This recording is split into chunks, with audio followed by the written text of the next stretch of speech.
Hey traders, this is Christian from Tribeca Trade Group, and it is Wednesday, April 21st. Risk disclaimer in front of you, everything that we're going through is for information purposes only, not giving out any advice or recommendations. This video is for education purposes only. If the video is blurry, you can't see it, it's because YouTube has not finished the high def rendering. Give it a little bit more time and reopen and it will not be blurry anymore. They take their time rendering these days. All right, so what happened today from yesterday? Wow, major strong breath for the day. Just a lot different than where we were yesterday. Very difficult. I try to say this as much as possible, but it's very difficult to predict, what you're going to get on a day-to-day basis. But really, a lot of high short interest or short covering in some of the names that have been very beaten up today. So we're going to talk more in detail about that. Look at the breadth. Let's just go over the numbers really quickly, just to show you how different this has been from what we've seen over the last week and a half. I think we saw one day last week where the breadth was really strong. Let's look at the numbers. The Dow, right? Only 30 names in the Dow, 26 advancers, 4 decliners. The S&P, 419 advancing names and 84 declining names. And if you look at the 4-week new highs, 31 of those, 6 lows. Interesting here in the NASDAQ, right? So first of all, very strong breadth for the day in NASDAQ, 2382 versus 523 decliners. Interesting, the new week lows ticked up. You had more new 4-week lows than you had as 4-week highs. Now, I don't know if that's because of the beginning. I don't know exactly how Bloomberg measures this. Maybe it was beginning of the day. Because remember where we started the beginning of the day. We really had a very nice trending day. If you look at the numbers for the day, right, S&P finished up 92 basis points. Small caps was the star of the day in terms of the major indices, finished up 2.4%. But look at the performance was all generated basically by a trending day. So, I always talk about what I do. I, unwound some positions yesterday. I was a little bit disgusted at the way things kind of ended the day for me. But so I came in today a little bit lighter than usual, and just with really being open to what today was going to provide. And, it's just kind of funny. So for example, if you look at the VIX this morning, if you remember all the way back this morning, the S&P was down like 25 basis points to start the day. So like I said, this was a trending day. As long as you were paying attention to the tape, you may have caught some nice plays today, even though you were under positioned for the day, which is basically what happened to me. Because it's not like we gapped up, which is what we normally see a lot of days, right? When a lot of days the majority of the move happens in the overnight market, and then we just kind of chop for the day. No, this was different. This was a full-on trending day. So we don't get these days. I will say this. I'll say the positive and the negative about today, what I perceive the positive and the negative for the day. The positive today was, very nice to see a trending day like this. The negative is we just don't see a lot of these days, right? We don't see a lot of days where we start flat and rally the whole day, right? It's those days, in my opinion, are few and far between. So you just kind of have to realize that. Now, we can make a move overnight, but we just don't see, and I hope we do. I mean, they're really fun trading days when we see a big trending day. But again, like I said, go back and look if you don't believe me. There's just not a lot of days where we just start from the lows and go, and basically close on the highs. So this was really nice. If you look at the best performing group, so first of all, what do you notice here? Is that I've just got a lot of, again, I'm always measuring like what happens during the day. Again, at the end of the day, what the performance was for the whole day is important, and and that's in this column. But I always like to see what areas of the market were bought. Well, you can kind of see this was a lot. If you look at the top 3 groups, clean energy, pot stocks, blockchain stocks, what do those have in common? Also, if you want to throw in your solar, right? These are a lot of groups with high short interest. So I think just observing what I saw on the tape today, a lot of short covering in some names today. So we'll go through a couple things, and we have been seeing some buying in this international clean energy ETF. Right, this is ICLN. We've been seeing, some like what I refer to as lotto plays. Right, they've been buying a lot of out of the money calls for May. Now this thing hasn't really moved yet. This clean energy thing. Now, granted, it was up 2% today, but it could, I don't see why not. There might be another day at some point, before May expiration where this thing has a big day. Right? Look at the PBW. Right, that was your best performer. So here's the thing really to note, and we'll talk about obviously some other groups, but all these high short interest names, right? There was a big winner in skills in the trading room today. One of the traders at Tribeca Trade Group made a nice bet on this name yesterday. This thing was up 33% today. However, right, so you see this, like if you caught this name today, congratulations, right? Big move. And you would make some nice money on options. But realistically, right, we'll have to see if this name gets a follow through move. Notice that it retraced a lot of last week's move, but a lot of these names are in big downtrends, right? So you have to kind of, we'll see, because I'm not going to make the prediction.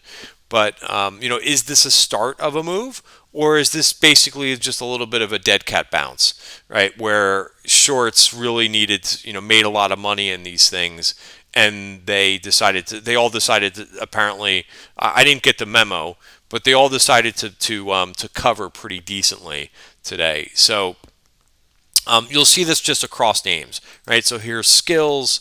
DKNG's been a name that's been under pressure over the last couple of weeks, made a nice move, 5.5%. This name, another big name was short interest. Lasers, Luminaire Technologies was up 15%.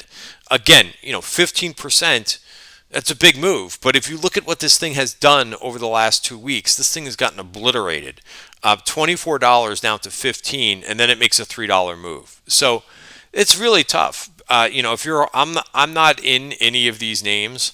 I've managed to kind of dodge the bullet in high growth. I just saw the writing on the wall and got out of these. So I didn't really get the benefit of some of these moves today. I try to kind of tag along with some things that I've been watching. We'll move over to the semi space, but yeah, I think what the major question is going to be for tomorrow is whether or not you're going to see just follow through on some of these areas that have been so beaten up.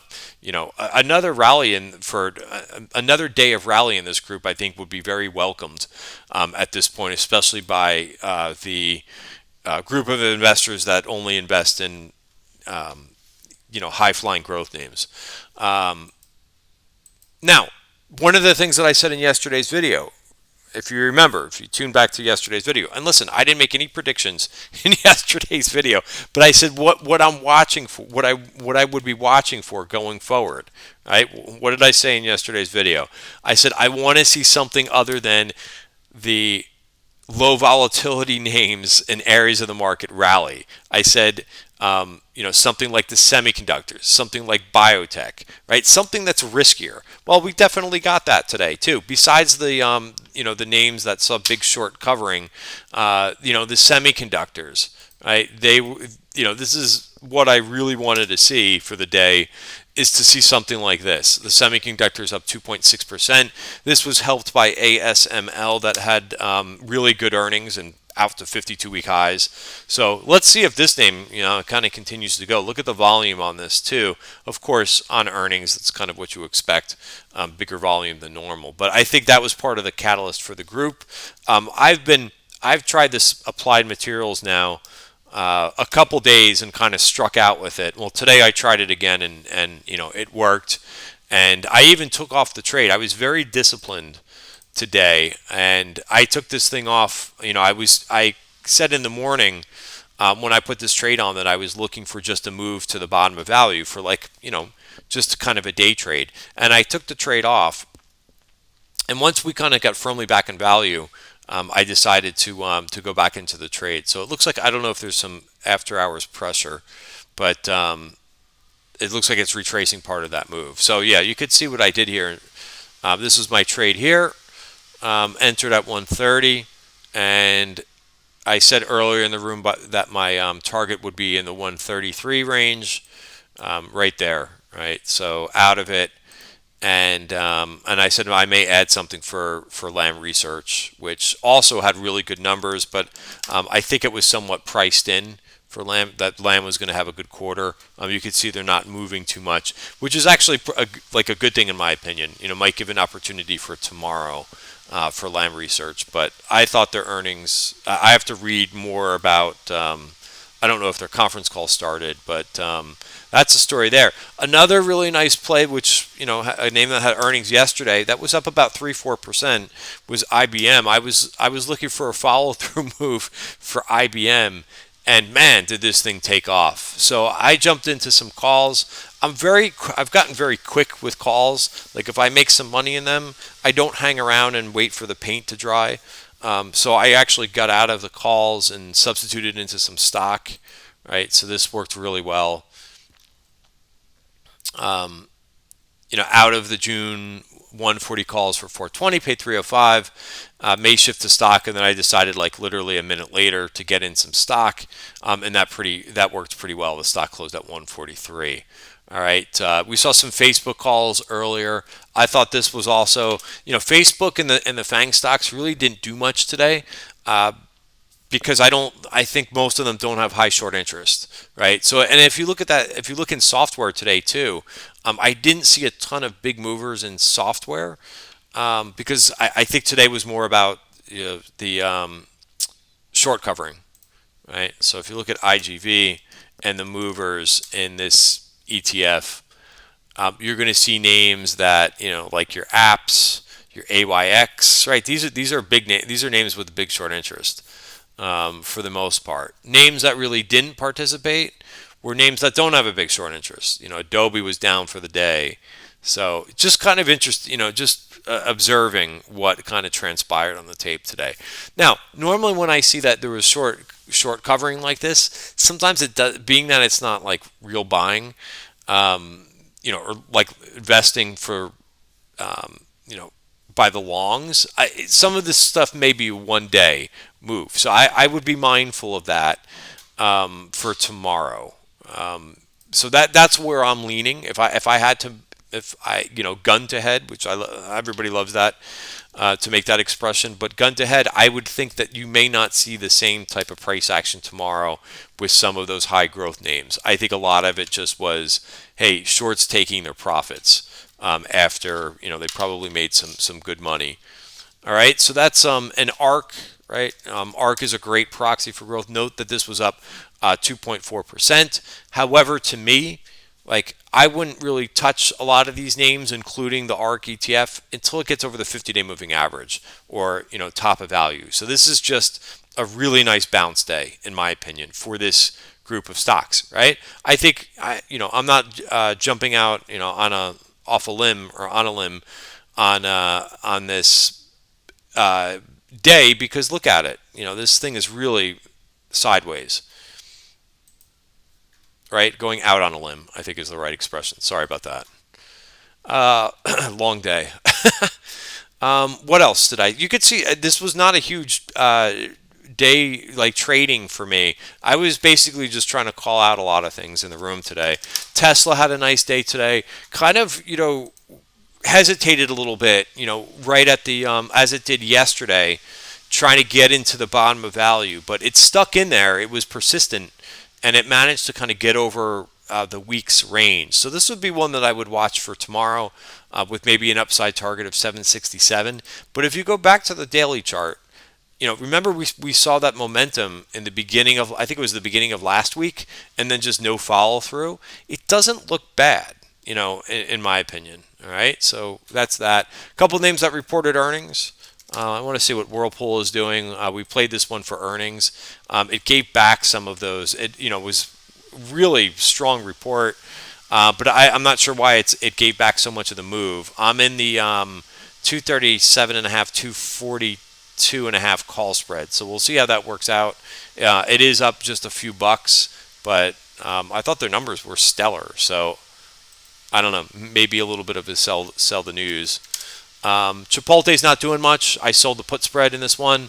Chipotle options are ridiculous. I don't know if anybody trades these things regularly, but it is such a tough name. There's a few names out there that are just impossible to trade via options. Chipotle is one of them. Restoration Hardware is another one of them. A couple of those semi names that we just talked about, ASML and Lam Research, very difficult to trade, option wise. But I did sell a put spread. It wasn't exactly what I wanted to do. I had to kind of leg into it, but we'll see. Hopefully it'll that put spread's got to stay above 1480. Let's see, what do I have? Yeah, 1480. Right, that's kind of the name of my game, is selling premium for earnings. So that worked pretty well. What else did I want to talk about for the day? Yeah, the semis were strong. Let me just go back to my spreadsheet for the day. And that's it. My plan is for the rest of the month. It's funny. I mentioned this in yesterday's video too, but I still see people talking about, I've never seen so many people talk about this move between, the performance from the beginning of the month versus the second half of the month. I did come out with this note on Friday. I see a lot of people talking about it now. Maybe everybody's just coming to the same conclusion that I did. But I talked about this last month too. I didn't hear a peep about people talking about it last month either. That the front end of these months seems to be has done very well versus the last end. But I hear a lot of people talking about that. So this should help. We talked about as well. I see a lot of people also that have mentioned what I mentioned about NASDAQ breadth. Right, so if we talk about this, we've talked about this advanced decline line now a couple times, right? Starting last week, I know people are talking about it this week, right? But this should the breadth should help this a bit. I think we're still going to have that divergence, right? That I made reference to. Let me just normalize this very quickly. See if that works. Oh, that doesn't work.